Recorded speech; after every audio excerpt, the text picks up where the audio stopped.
Hello everyone, good morning. आज मैं आप लोगों को कुछ दिखाना चाहती हूँ। आपको सामने स्क्रीन पे दिख रहा है द भारतीय नागरिक सुरक्षा संहिता 2023, जो कि पुराने वाले सीआरपीसी 1973 को रिप्लेस करके आई है।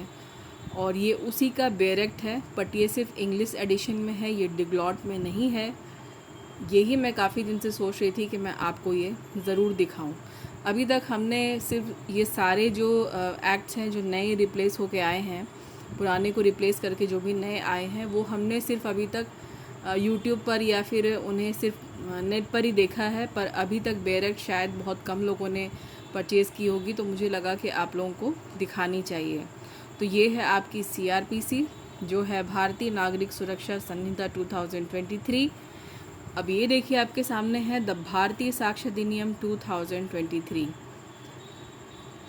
जो कि इंडियन एविडेंस एक्ट 1872 को रिप्लेस करके लाया गया है। ये भी इंग्लिश एडिशन में ही है, ये बेरेक्ट है, ये भी डिग्लॉट में नहीं है। और the one and only Indian penal code, जी हाँ, द भारतीय न्याय संहिता 2023, ये भी इंग्लिश एडिशन में ही है। और यही है आपका आईपीसी 1860।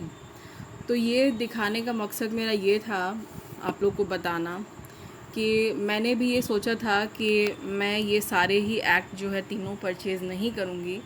मैं गूगल से ही इसका पीडीएफ डाउनलोड करके ही स्टडी करूँगी, और जो पुराने वाले जो मेरे पास बेरेक्ट हैं या बुक हैं, मैं उन्हीं में नोट डाउन कर लूँगी। जो एक्स्ट्रा अमेंडमेंट हुए हैं, जो कि एक्स्ट्रा ऐड ऑन हुए हैं, उसे भी नोट डाउन कर लिया जाएगा। पुराने प्रोविज़न में ही सेक्शंस को बस ऐड कर लिया जाएगा, ऐसा मैंने सोचा था।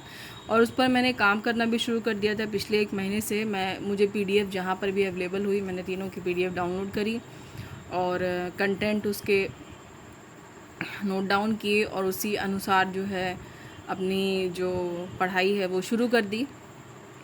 लेकिन अचानक से कुछ ऐसा हुआ, मैंने तो सोचा भी नहीं था कि मैं इसे परचेज़ करूँगी। मैं ऐसा करने का सोच ही नहीं रही थी, ना मैंने ऐसा सोचा था कि मैं मार्केट कभी जाऊँगी या देखूँगी।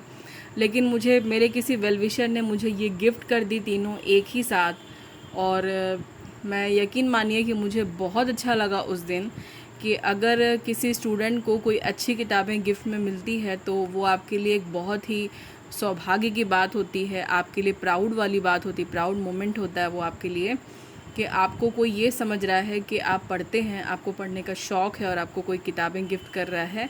तो वही है ये। मुझे भी किसी वेल विशर ने ये तीनों बेरेक्ट एक ही साथ गिफ्ट करी।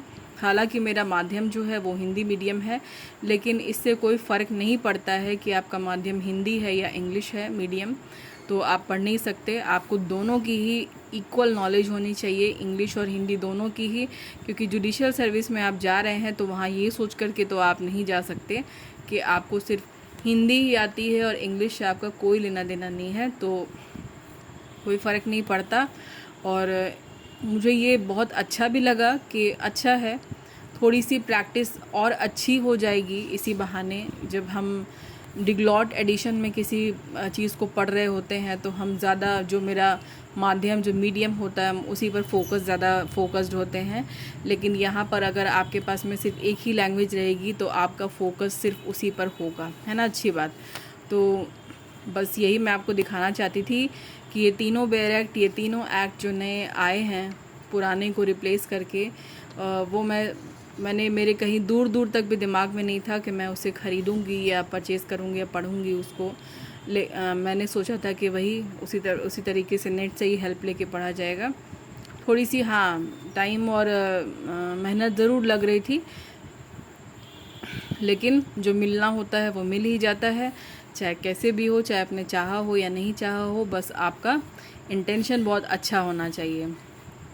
तो बस आप लोग से भी मैं अब यही कहूँगी कि आप लोग भी इसे ख़रीद ही लें तो अच्छा होगा। आपका टाइम बचेगा और आपकी थोड़ी और मेहनत बचेगी, वही मेहनत आप इसको पढ़ने में लगाएंगे तो वो ज़्यादा अच्छा रहेगा।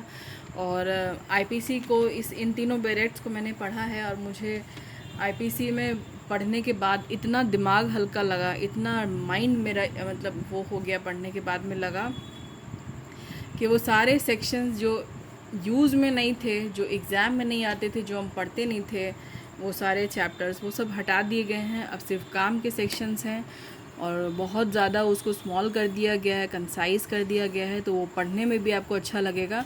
तो आप लोग भी इसे जल्दी परचेज़ करें और इसे जल्दी पढ़ना स्टार्ट करें, क्योंकि सबको पता है कि 1 जुलाई के बाद में जो भी एग्ज़ाम होंगे उसमें आपको यही तीनों एक्ट पढ़ के एग्ज़ाम देना है।